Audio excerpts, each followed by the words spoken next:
thing that's made me like keep pushing. I'm saying I can put my mother in a good situation.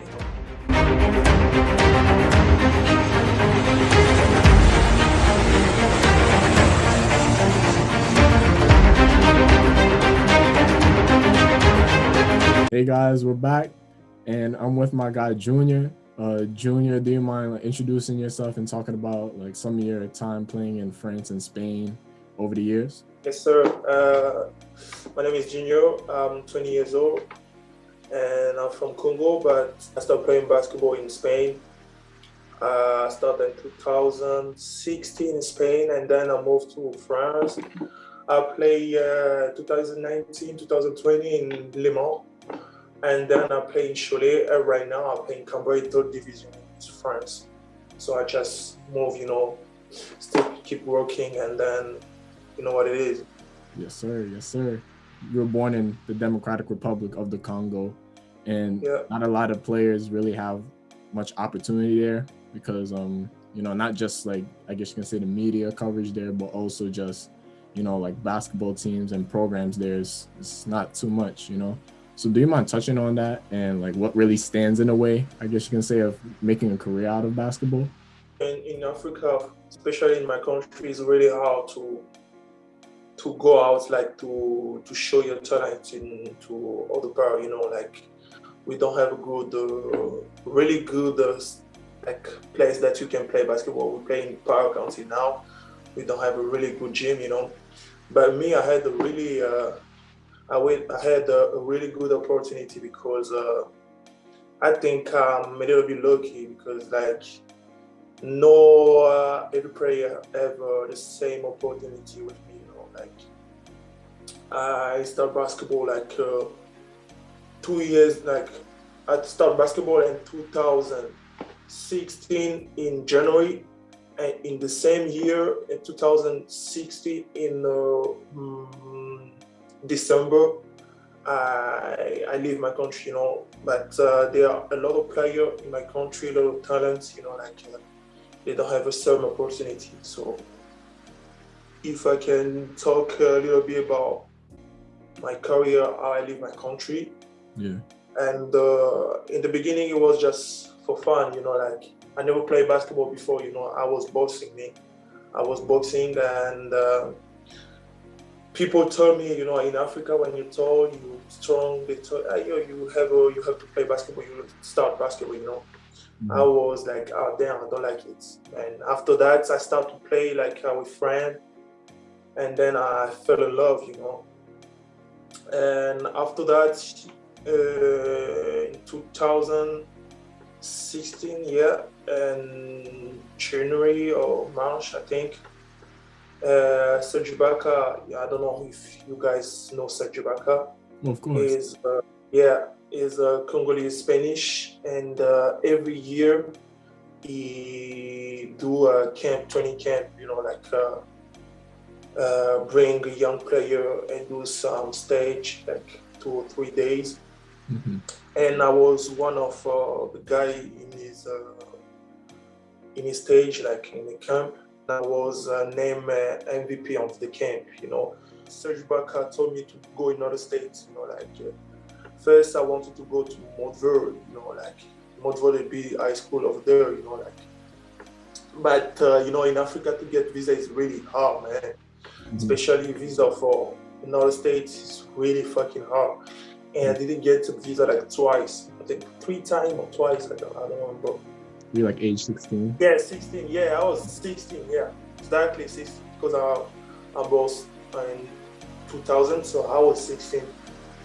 And we tried to reach another state, but I didn't get a visa, And then Serge Ibaka have a double nationality, Spanish and he's Congolese. So he knows some ambassador in Spain, he knows some people in Spain, so it was much easier to get visa to go to Spain than to go to another state. We start process to go in Spain, and it was much easier and it was quick, and everything was good. I go to Spain.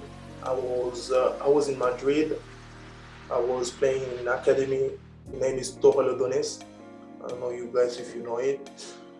And after that, I spent 3 years and a half playing over there.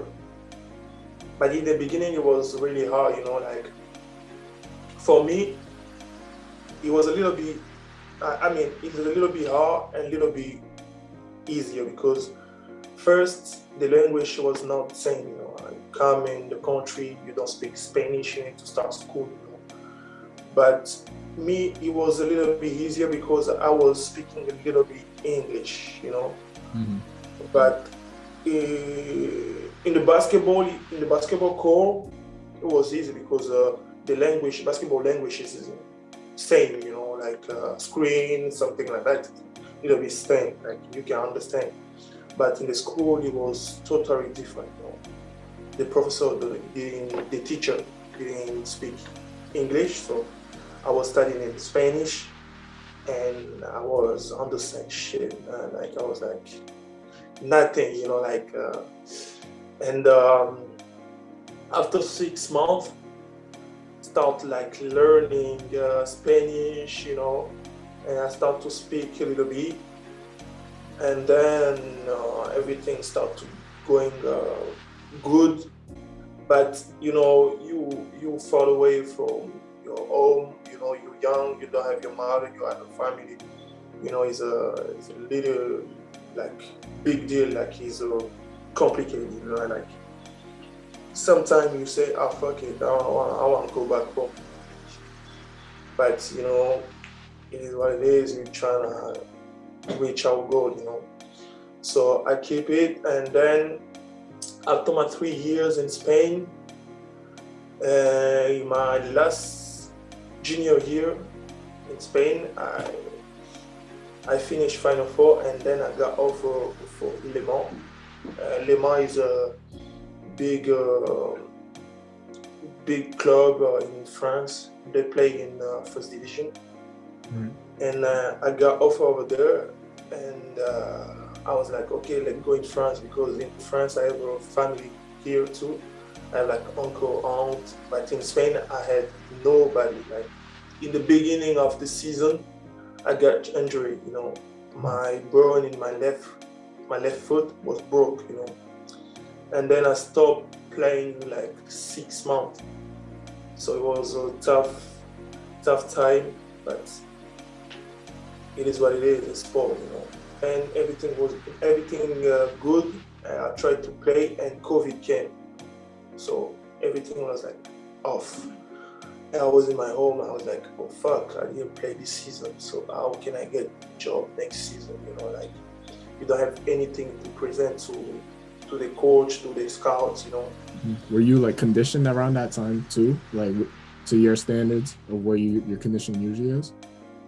Yeah, I was I was not like playing basketball, but I was lifting, Yeah. Just lifting because I can run, I can walk because because of my foot, I just lifting, and but when COVID came, everyone was in quarantine, so no basketball, no nothing, I didn't have nothing to present, like.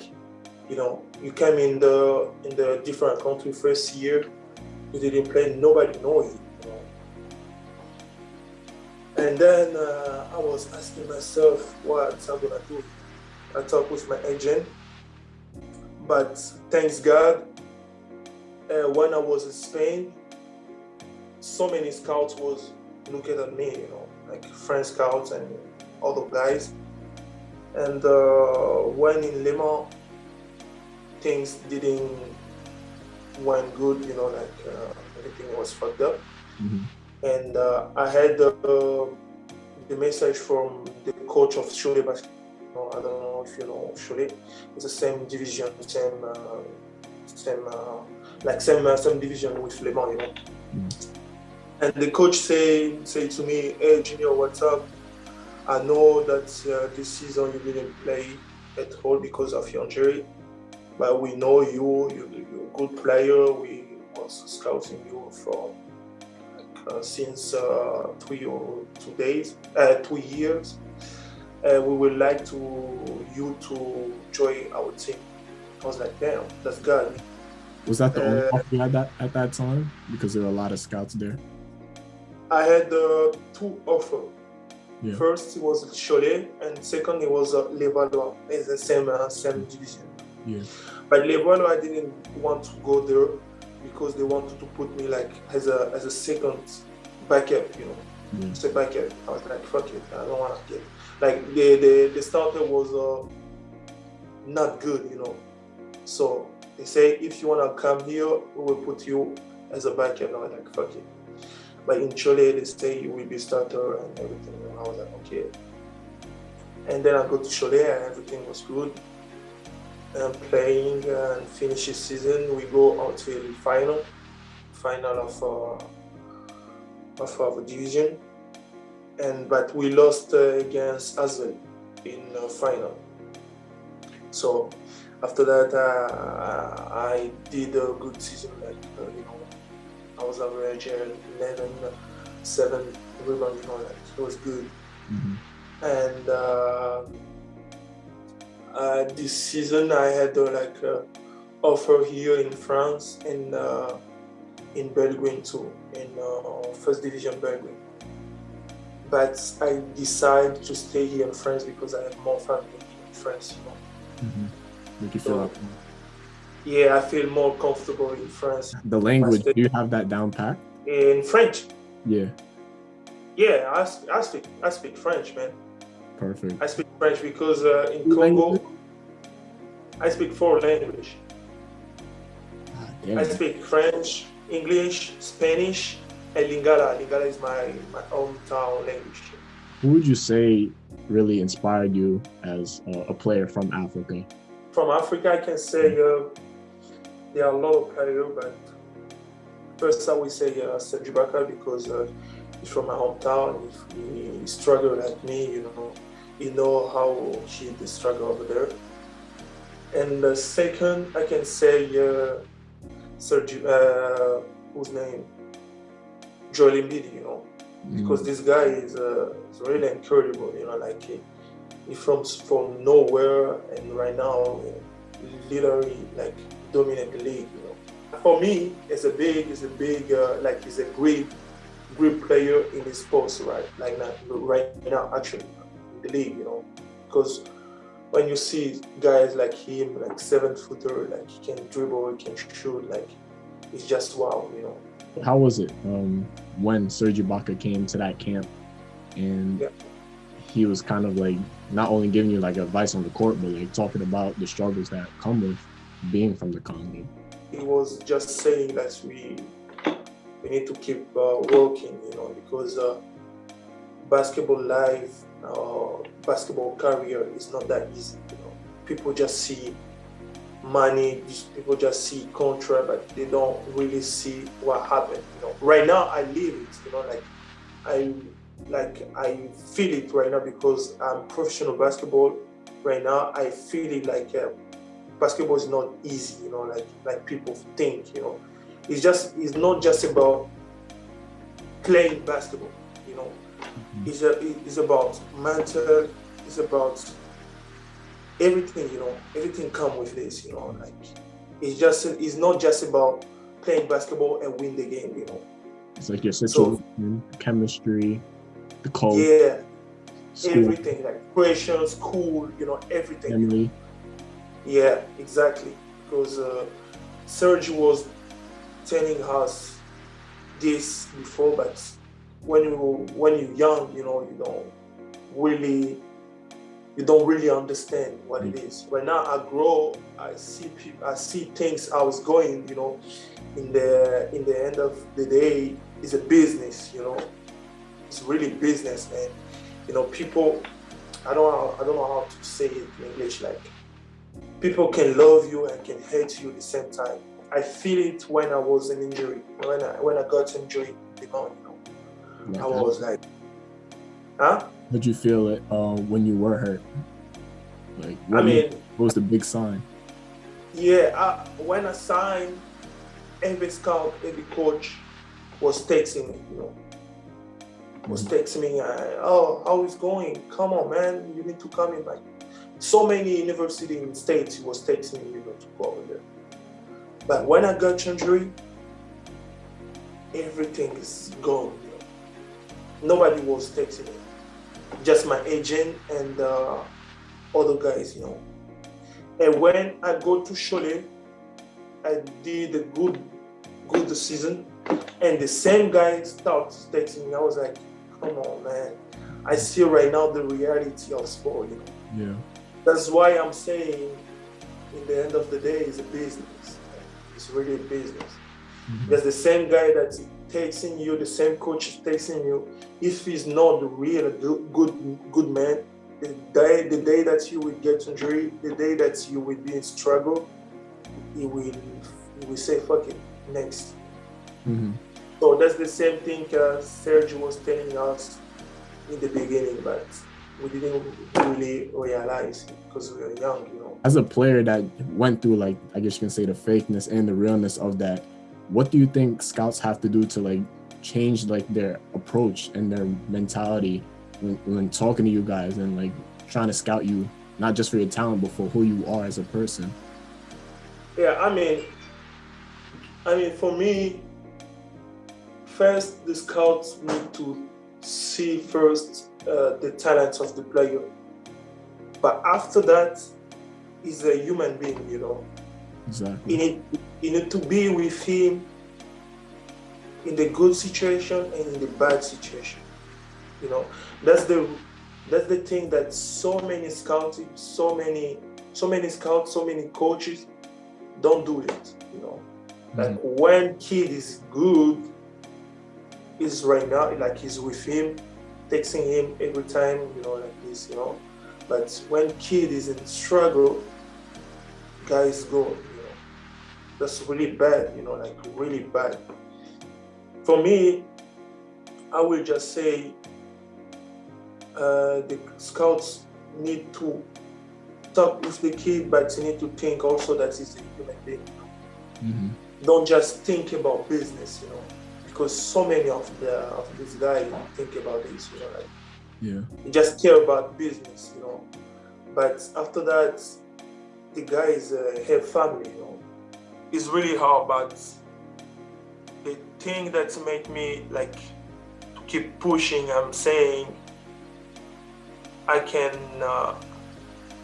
make it, like, really, I can really make it at a high level. Mm-hmm. I can put my mother in a good situation, What do you think about how the game has evolved in France? Not just France, but Spain, with veterans coming to end, like, their careers there and giving advice and just playing against you guys to help youngins like you, improve so fast. I mean, right now is 2021. I mean, right now basketball is really, really, really different. Yeah. I mean, me had a change because I'm 6'10", but I'm fast. I'm fast. I'm athletic. I can move. I can move my feet. But in this generation of basketball, we can see it in the league. Every 7-footer or every 6-footer can shoot, can dribble. When I started basketball, I was big, and everything was like, everyone was like, go, like, go block a shot and dunk, like, you center. But when I grow, I realized, like, that was a big fucking mistake. That was a really big mistake, because right now we see people like, I don't know, I can give you an example, like, we see people like Kristaps Porzingis, for example. It's big, but man, he can do everything. For me, I think when you start basketball, the important thing is learn the fundamentals. Because me right now, I'm trying to improve my shoot. I was trying to improve my jump shot, my 3-point shot. Like, I have to. if I wanna go in a high level EuroLeague, NBA or whatever, I have to shoot 3-point. I have to improve my mid-range, you know. Mm-hmm. But 2 years ago, I was like, I will not shoot. I will just go dunk the ball, catch a little, run the floor, and that's it. But right now, when I reached in the high level, I was like, fuck, I did a mistake, you know. Would you really say it was your mistake for doing what you were supposed to do? Or would you say it was kind of maybe a coach that didn't say, maybe you should try the floor? Yeah, I mean, for me, I think it was a coach. Yeah. Because me as a kid, I didn't know nothing about basketball. You know? Mm-hmm. But when I started basketball, they just really they directly put me on the post, like put me on the center position. So as a kid, I didn't know it. But I can say also it's my fault because when I grow up, I should start doing stuff like this, you know, like shooting 3-point, dribble more, you know. But I had a bad habit, you know. I was like, okay, I start as a center, I need to keep as a center. Who is one player that you're really trying to embarrass by dunking on them or flooring them on the court, whether it's in the EuroLeague or in the NBA if you get here? Yo, I would like to dunk on Joel Embiid. Just because? Yeah, because this guy, oh no, I like his energy, you know. Yeah, me too. Yeah, I like the way that he talk trash, you know. Mm-hmm. But fuck, if I have an opportunity to dunk on him, I will really dunk really hard on him. Mm-hmm. And the other player that I would like to dunk on him in EuroLeague, I can say Derrick Williams. Derrick Williams. Yeah, the guy. Because this guy catches so many body. Oh, he's going crazy over there. Yeah, he's going crazy over there. So if I have an opportunity to dunk on him, I will dunk on him. What gems do you have for a kid growing up in the Congo that wants to be in your position one day? Yo, man, it's just the holy word, the holy things that people say, never give up, you know, everything is possible, man. I never think in my life I will be here playing basketball as a professional, you know, I never think in my life. I was like, okay, I will maybe play 2 or 3 seasons in Spain and then go back home, you know, stay with my family. But right now I'm here, you know, I keep pushing, you know. And I would say just to keep pushing, you know, never give up, you know, there are so many difficulties, in my country, so many, you know, so many things, you know, sometimes you can start to say, fuck it, I will give up on basketball. But man, never give up, keep pushing. We never know what happens next. We never know, man, we never know. We never know where basketball can bring you, you know, we never know. So to just keep pushing, and that's the only way. It's the only way to reach your goal. Junior, thank you again for coming down and sharing your journey so far, and I wish you nothing but luck for the future. Yes, and always as always, man. Thank you, man. I appreciate it, and keep fighting.